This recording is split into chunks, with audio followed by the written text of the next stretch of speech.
오늘은 가정의 달을 맞아서 가정에서 회복되어야 할 단어 용서라는 제목으로 함께 말씀의 은혜를 나누겠습니다.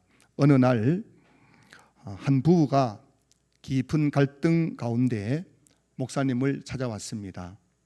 먼저 아내가 눈물을 흘리며 그동안 마음속에 쌓아두었던 상처를 털어놓기 시작합니다. 목사님, 이 사람은 저를 자기 식모쯤으로 생각해요.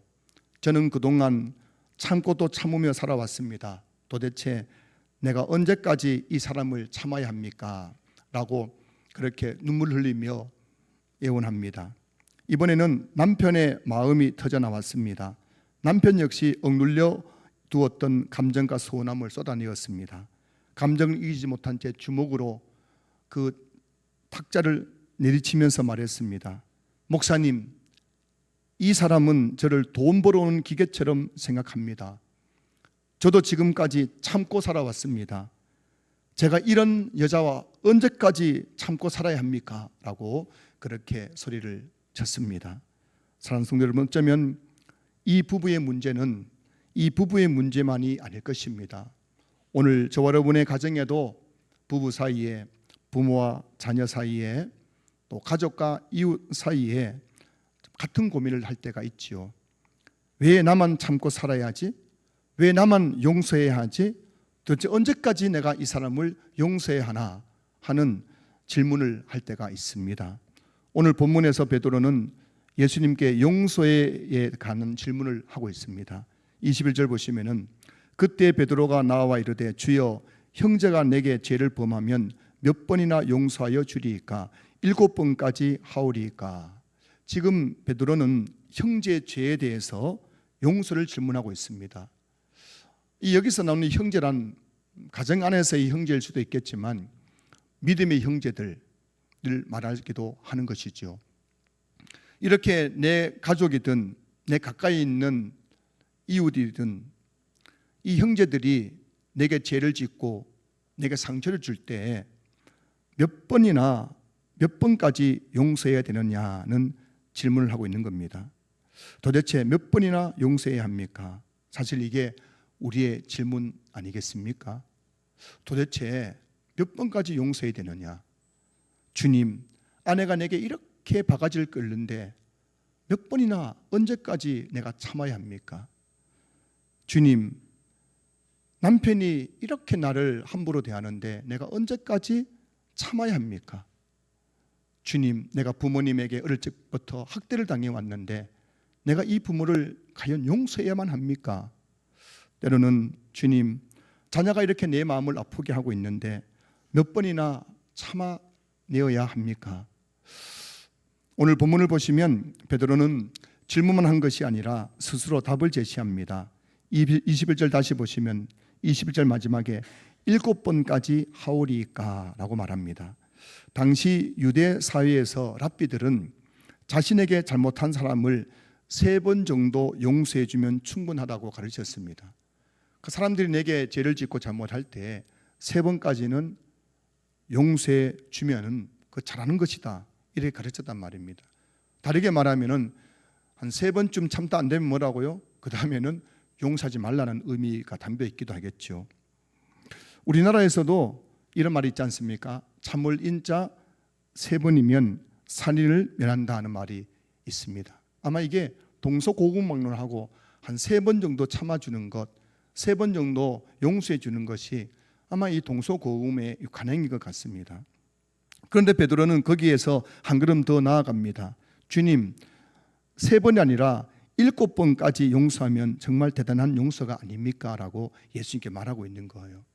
당시 유대 랍비들은 사람들이 내게 죄를 짓고 잘못할 때 3번까지 용서해 주면 충분하다고 가르쳤지만 베드로는 더 나아가서 주님, 랍비들은 3번이면 된다고 충분하다고 말하지만 저는 한 7번까지 정도 용서하면 그거 잘하는 것 아닙니까? 라고 질문하고 있는 겁니다.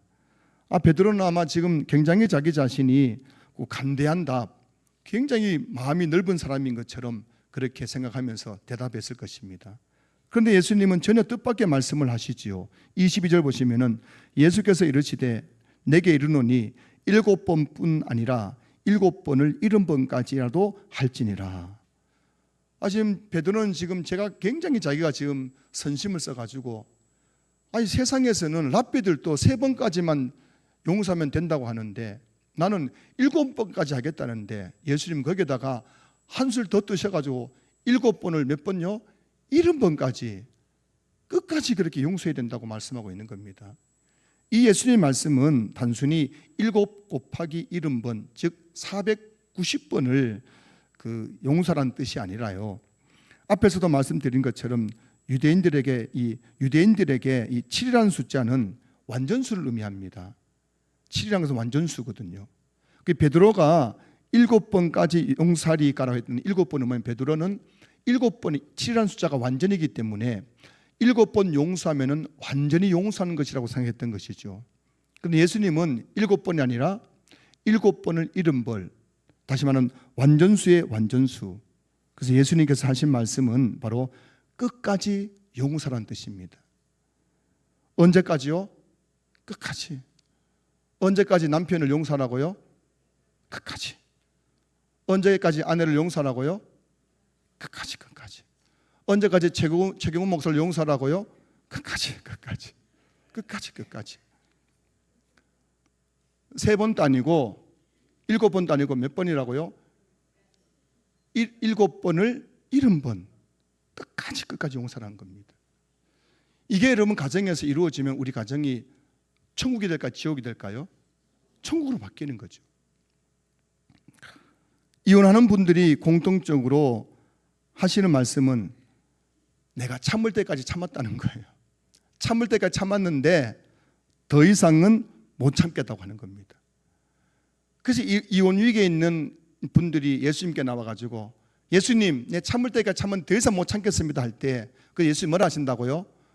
아니 그동안 많이 참았구나, 이혼해라. 이게 아니라 뭐라고요? 7번을 70번까지 하여라. 끝까지 참으라고 말씀하시는 거예요. 우리가 누군가를 용서하지 않으면 결국 누가 손해일까요? 여러분, 내가 누군가를 용서하지 않고 막 용서하실 마음을 품고 있으면 누가 손해일까요? 내가 용서하지 않는 마음을 품고 있다고 상대방이 그거 알아줄까요?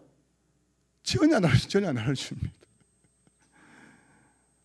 나에게 상처 준 사람이 있어요. 그 사람을 용서하지 못하는 마음을 가지고 미움을 붙들고 살아가면 결국 손해보는 사람은 용서하지 못한 자기 자신이란 겁니다. 미움과 원망은 상대에게 복수하는 것처럼 보이지만 사실은 내 영혼을 먼저 파괴시키는 것이거든요. 미움과 증오를 붙들고 살아가면 가장 먼저 무너지는 것은 내 마음입니다. 얼굴에는 기쁨이 사라지고 마음에는 평안을 잃어버리고 삶에는 감사가 점점 줄어들게 되는 것입니다. 형제를 용서하지 않으면 하나님과 관계에도 문제가 생깁니다. 미움과 원망을 품은 채 드리는 예배는 하나님 앞에 상달될 수가 없습니다. 그래서 저는 이런 말씀을 드리면 성도님들이 그건 목사님 생각이고 저는 그래 생각 안 합니다 라고 말하는 분들이 계시더라고요. 이거 제 생각이 아니고 하나님 말씀입니다. 여러분들이 가정에서 누군가에 대해서 용서하지 못하는 마음을 품고 교회 안에서도 누군가에 대해서 용서하지 못한 마음을 품고 이가 갈리고 보기만 해도 막 하가 치밀어 오르고 그런 마음을 가지고 예배를 드리면요, 그 예배가 하나님께 상달되지 않습니다. 그 성경은 뭐라고 되어 있습니까? 예배 드리기 전에 먼저 형제와 화해하고 와서 예배를 드리라고 말씀하고 있는 거예요. 그래야 그 예배를 하나님께 받으시겠다는 겁니다. 용서하지 못하는 마음은 우리의 기도를 막고 우리의 영혼을 메마르게 만듭니다. 용서하지 못하는 사람은 겉으로는 웃고 있지만 마음속에는 계속 상처가 옮아가는 거예요. 미움은 상대를 불태우기 전에 내 마음을 불태워버리게 되는 것입니다. 예수님은 우리를 괴롭게 하려고 7번을 70번까지로 용서하라고 말씀하신 것이 아닙니다. 오히려 우리를 살리기 위해 용서하라고 말씀하시는 거예요. 우리를 살리기 위해. 끝까지 용서하면 누가 사는 겁니까? 내가 사는 거예요. 용서는 상대를 위한 것이 아니라 내 영혼을 향한 은혜예요. 은혜. 여러분, 용서는 내 영혼을 향한 은혜입니다. 용서는 상대를 자유롭게 하기 전에 내 마음을 자유롭게 하는 하나님의 선물입니다. 용서는 하나님께서 주시는 은혜와 축복이 흘러 들어오는 통로와 같은 거예요. 용서할 때 막혔던 은혜 문이 열리고 굳어있던 마음이 살아나며 잃어버렸던 평안과 기쁨이 회복되는 것입니다. 예수님은 제자들에게 기도를 가르치시면서 용서를 가장 중요한 내용 가운데 하나로 말씀하셨어요. 마태복음 6장 12절 보시면은 우리가 우리에게 죄 지은 자를 사하여 준 것 같이 우리 죄를 사하여 주시옵고라고 되어 있죠. 이 주기도문 내용이 뭔지 잘 보십시오. 우리가 우리에게 죄 지은 자를 사하여 준 것 같이 우리 죄를 사하여 주시옵고. 오늘 저와 여러분들이 참회 기도를 드렸지 않습니까? 하나님, 일주일 동안 나의 모든 죄를 용서해 주시옵소서 참회 기도를 드렸는데요. 사실 이 참회 기도 이전에 뭐가 선행되어야 되는 겁니까? 우리가 우리에게 죄 지은 자를 사하여 준 것 같이 먼저 우리가 하나님 앞에 하나님, 내가 너무너무 화가 나고 상처받았지만 내게 상처 준 그 사람을 용서합니다. 그리고 나서 하나님, 나의 죄를 용서하여 주시옵소서 이렇게 기도하라고 예수님께 가르쳐 주셨다는 것입니다. 오늘 본문 35절 보시면은 너희가 각각 마음으로부터 형제를 용서하지 아니하면 나의 하늘 아버지께서도 너희에게 이와 같이 하시리라. 너희가 각각 마음으로 형제의 죄를 용서하지 않으면 하나님도 너희에게 이와 같이 할 것이다. 너희 죄를 용서하지 않겠다는 겁니다. 사실 참회 기도를 하면은 주님이 다 우리 죄를 용서해 주시는 거죠. 그런데 여러분, 사실 엄밀하게 따지면은 참회 기도 이전에 우리가 가정 안에서 그리고 교회 안에서 또 나의 모든 인간관계 속에서 있는 그 용서가 먼저 선행되어야 된다는 겁니다. 그때 주님이 너희들이 너희 형제의 죄를 용서해 준 것처럼 나도 너희 죄를 용서해 주겠다는 죄사함의 선언이 선포되는 것입니다. 의학계에서는 오래전부터 용서와 건강의 관계에 대한 연구가 있었다고 합니다. 용서와 뭐라고요? 건강. 이 어떤 관계가 있는가? 이 의학계 의사들이 이걸 연구했대요. 그 연구 결과를 보면은 우리가 용서할 때 몸의 긴장이 풀어지고 면역력이 높아지며 질병의 회복 속도가 빨라진다는 그런 보고가 있다는 겁니다. 이게 여러분 그냥 민간에서 흘러나오는 그냥 소문이 아니고 의사들이 연구한 결과인 거예요. 우리가 누군가를 용서하잖아요. 그러면 몸의 긴장이 풀어지면서 면역력이 높아지는 거예요. 그리고 질병의 회복 속도가 빨라진다는 것입니다. 반면에 마음속에 분노와 미움을 품고 있으면 그것이 스트레스와 불안으로 이어져 몸과 마음을 병들게 만든다는 것입니다. 결국 용서하지 못하는 마음은 마치 독약처럼 우리의 몸과 영혼, 우리의 삶을 조금씩 갉아먹고 무너뜨리는 것이에요. 여러분, 여러분의 삶을 무너뜨리는 것, 여러분의 마음을 병들게 만드는 것은 다른 사람이 아니라 내 안에 있는 용서하지 못하는 마음이라는 것을 너무나 분명하게 말씀하고 있는 겁니다. 우리가 여러분 다른 사람을 용서해야 될 가장 큰 이유는 그 사람 때문이 아니라 바로 나 자신 때문인 겁니다.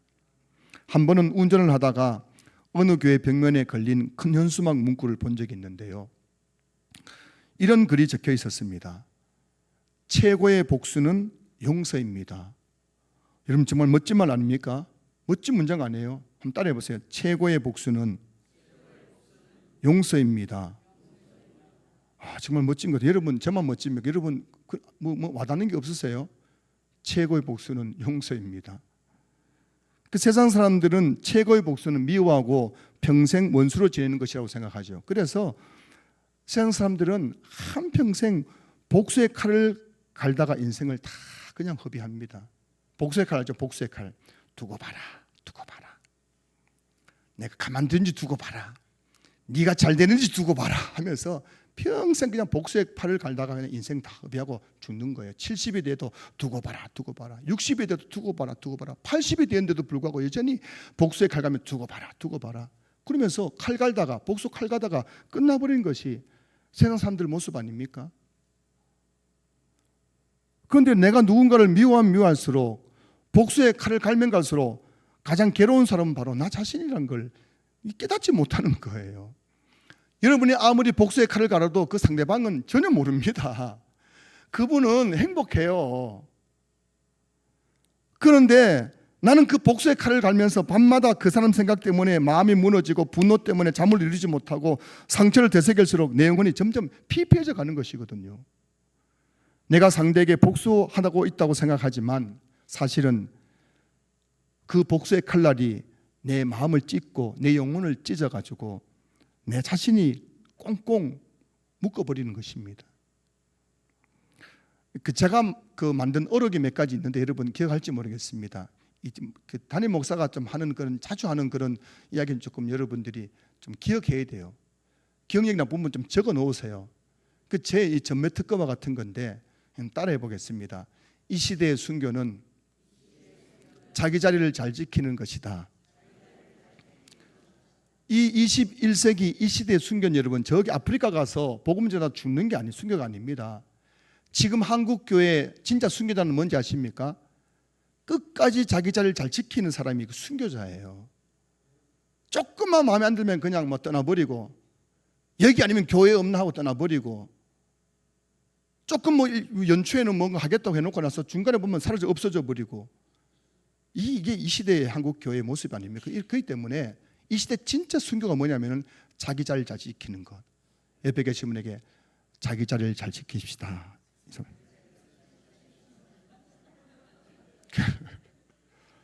또 제가 이제 한 어록 중에 하나가 뭐냐면은 기억하셔야 돼요. 생각의 유연성, 따라서 생각의 유연성, 마음의 포용성. 생각이 좀 유연하셔야 돼요. 생각이 좀 유연하셔야 됩니다. 생각이 그냥 자기 고정관념에 딱 있어가지고 누가 뭘 말해도 안 듣는 분들 있죠. 그런 분들은 은혜를 못 받습니다. 내 생각에 갇혀있기 때문에 생각이 유연해야 됩니다. 마음이 좀 넓어야 돼요. 마음의 포용성.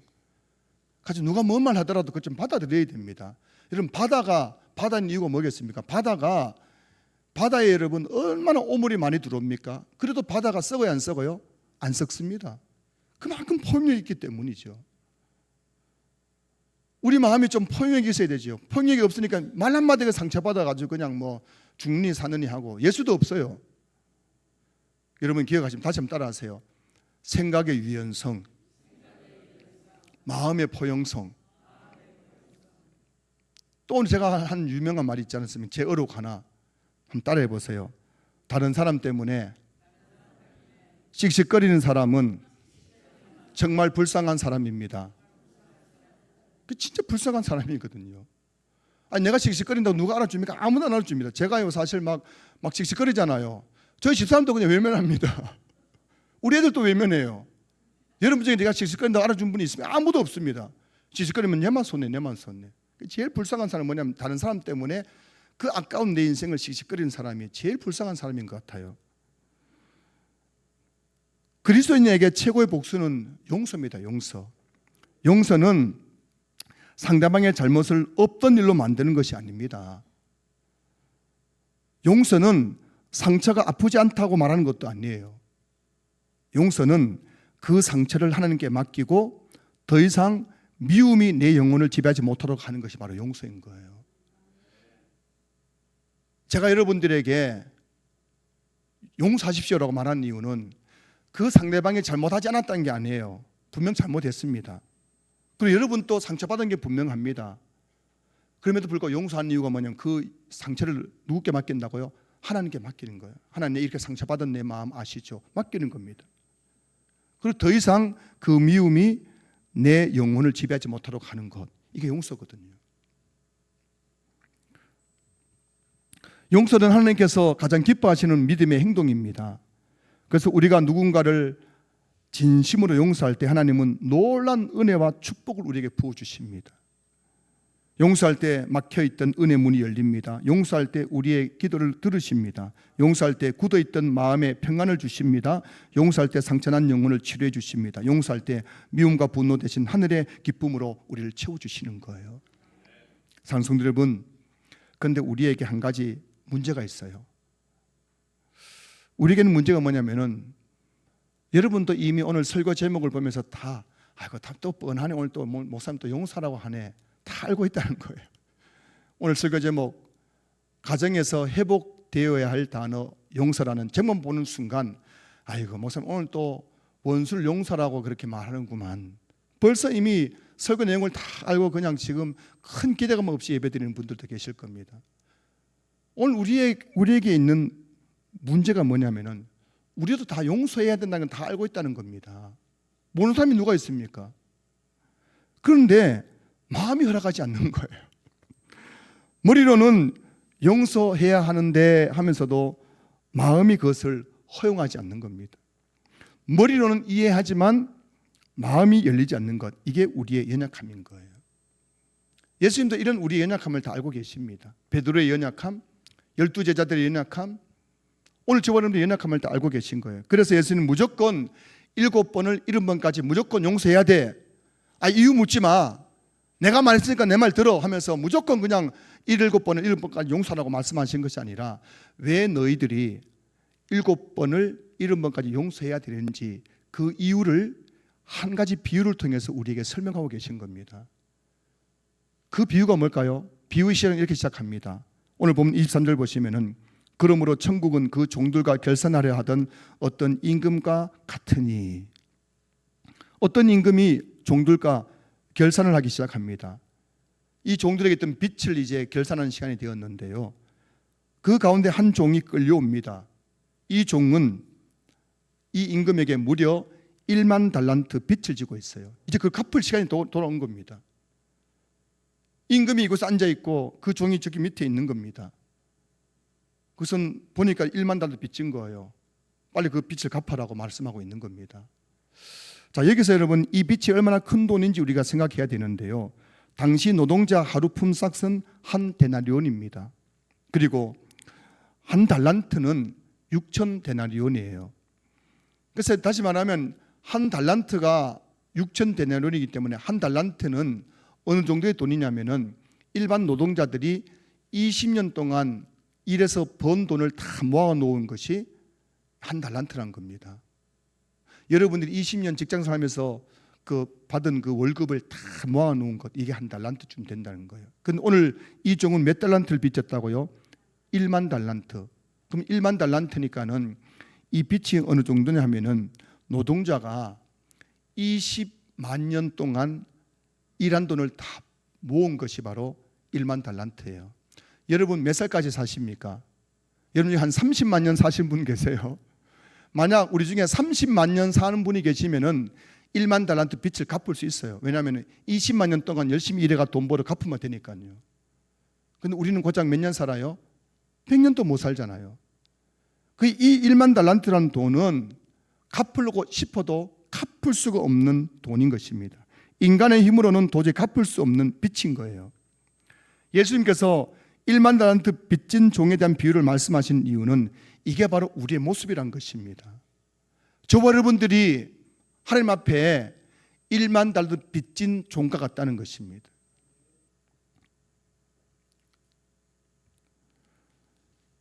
인간이 하나님께 진 죄의 빚은 갚고 싶어도 갚을 수 없을 만큼 큰 빚이라는 것을 말씀하고 있는 거예요.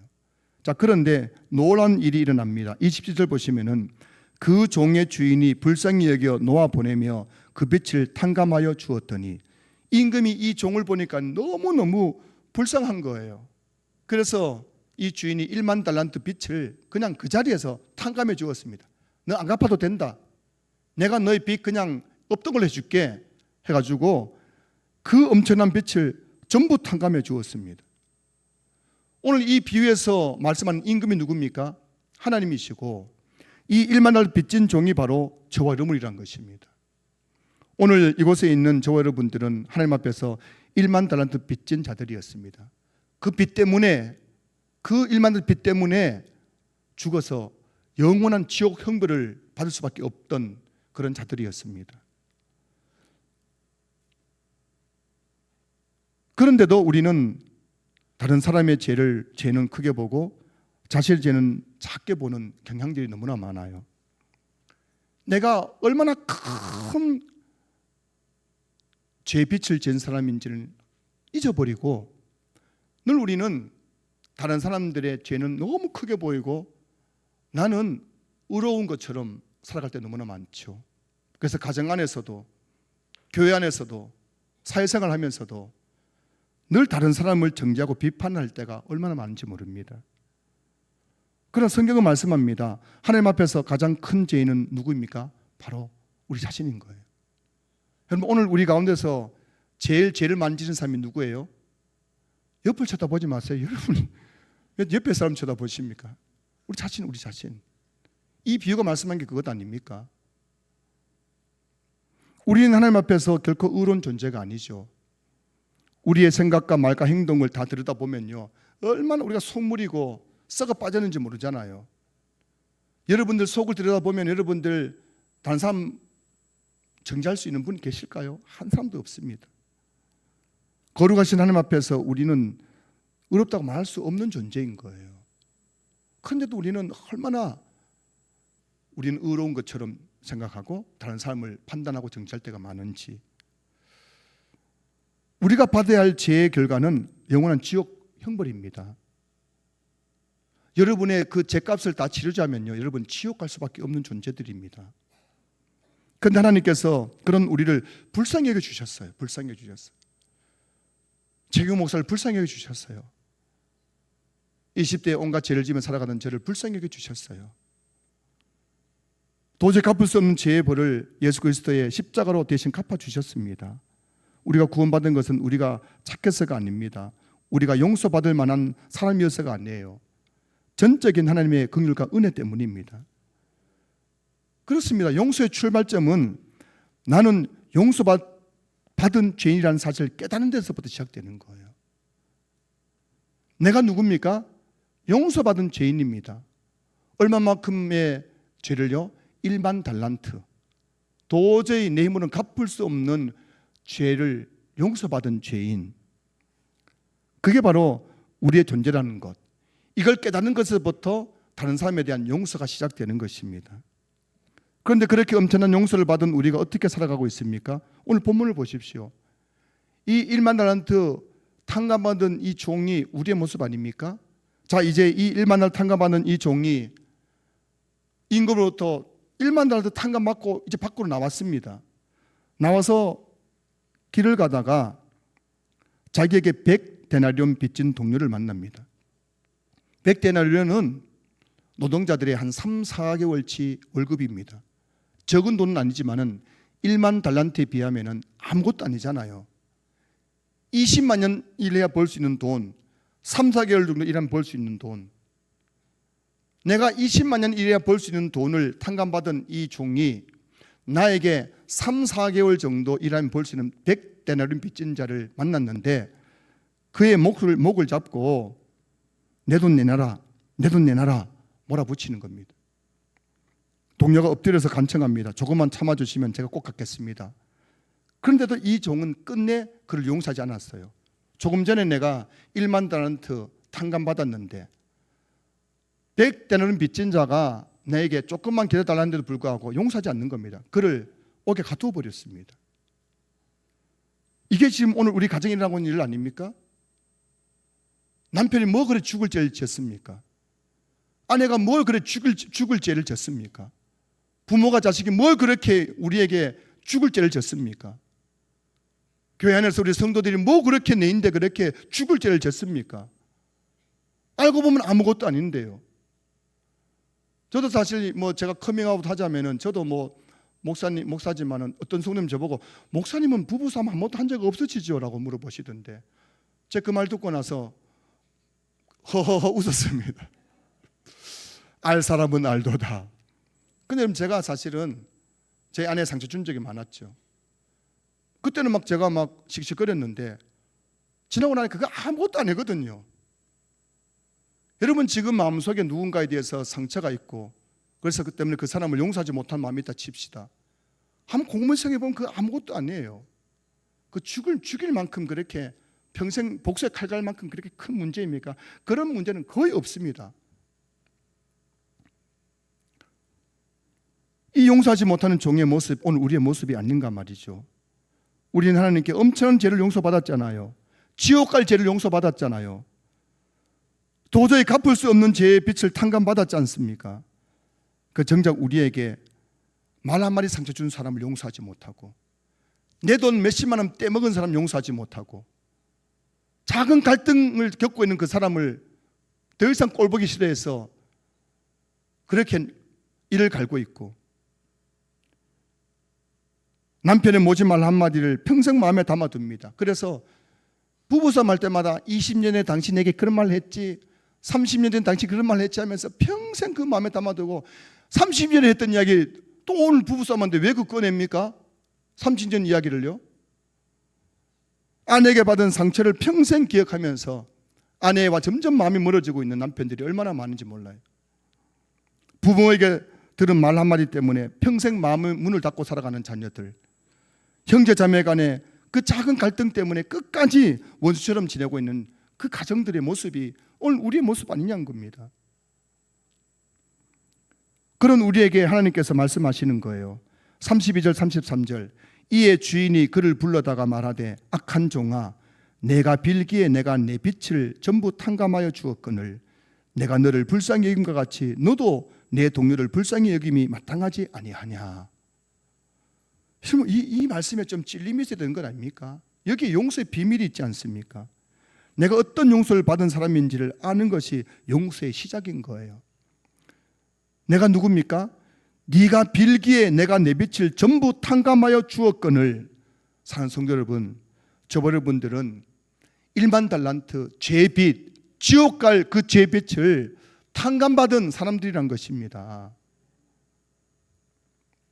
내가 어떤 죄인이었는지, 하나님께 어떤 은혜를 받았는지를 깨닫는 순간 우리는 세상 보는 눈이 달라지기 시작하는 거예요.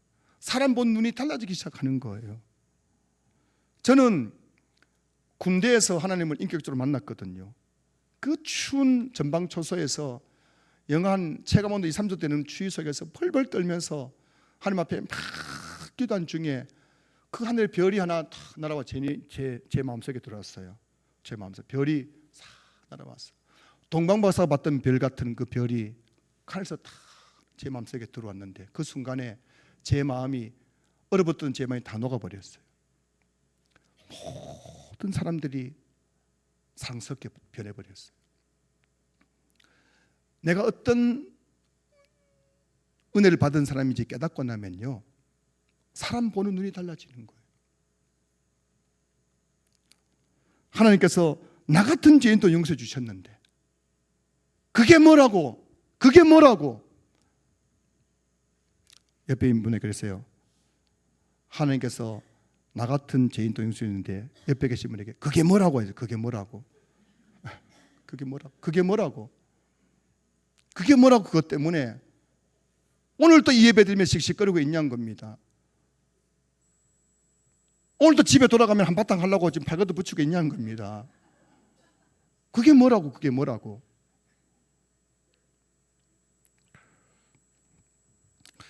내가 받은 은혜를 깨닫는 사람은 다른 사람을 품게 되는 거예요. 깨달아야 돼요. 주여 깨닫게 해달라고 기도하십시오. 내가 받은 은혜가 어떤 것인지, 내가 받은 용서가 어떤 것인지 주님 이 시간 깨닫게 해달라고 기도하셔야 돼요. 그 깨달아지면요, 사람 보는 눈이 달라집니다. 저는 경험했어요. 전 정말 경험했어요.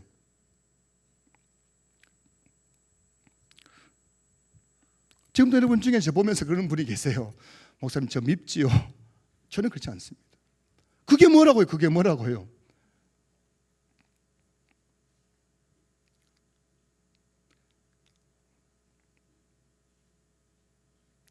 20대 시절에 그 제약 가운데서 뒹굴던 저를, 개가 그 토한 걸 다시 삼키고 돼지가 씻음을 뒹구는 것처럼 그렇게 제약 가운데 살아가던 저를 주님이 저를 살려주셨는데 그게 뭐라고 제가 여러분을 미워하겠어요. 용서는 억지로 참아내는 감정의 문제가 아니라 하나님의 용서를 경험한 사람의 믿음의 반응인 거예요. 진짜 용서를 깨닫는 사람은요, 믿음의 반응으로 용서가 그냥 자연스럽게 흘러나오는 겁니다. 지금 우리 가정에, 지금 우리 사회에 필요한 것은 바로 이 용서의 은혜인 줄로 믿습니다. 찬송도 여러분, 지금 우리는 가정이 무너져가는 시대를 살아가고 있어요. 가족이라는 이름으로 한 집안에 안에 있지만은 마음은 멀어져가고 서로 사랑해야 할 가족이 서로에게 깊은 상처를 주고받으며 살아가는 것이 오늘 이 시대의 가정의 모습 아닙니까? 가정이라는 이름이 있는데 가정이라는 관계는 끊어져 단절돼 버리는 시대. 이 깨어진 가정을 다시 회복시키는 힘은 어디서 나오는 것일까요? 상처난 우리 가정을 다시 살리는 하나님의 처방전은 무엇일까요? 그것은 바로 용서입니다. 용서. 용서할 때 얼어붙은 마음이 녹아내립니다. 용서할 때 닫혀있던 관계 문이 열립니다. 용서할 때 상처난 가정에 하나님의 은혜가 다시 흐르기 시작합니다. 오늘 우리 가정에 가장 먼저 회복되어야 될 단어는 바로 용서이죠. 용서. 찬송가 305장 1절은 이렇게 노래합니다. 찬송가 305장 1절. 나 같은 죄인 살리신 주 은혜 놀라워 잃었던 생명 찾았고 강명을 얻었네. 이 찬송은 구원받은 성도의 간증이며 복음의 핵심입니다. 복음이 뭡니까? 나 같은 죄인 살리신 주님의 은혜 놀라워 잃었던 생명 찾았고 강명을 얻었네. 이게 복음 아닙니까? 이 복음을 깨닫고 나면요, 나 같은 죄인 살리신 주님의 은혜를 깨닫고 나면요, 그때부터 우리 마음속에 용서의 물결이 흘러넘치게 되는 것입니다. 이런 은혜가 이곳에 계신 우리 모든 성도들과 가정 가운데 충만하게 임할 수 있기를 주의 이름으로 축원합니다.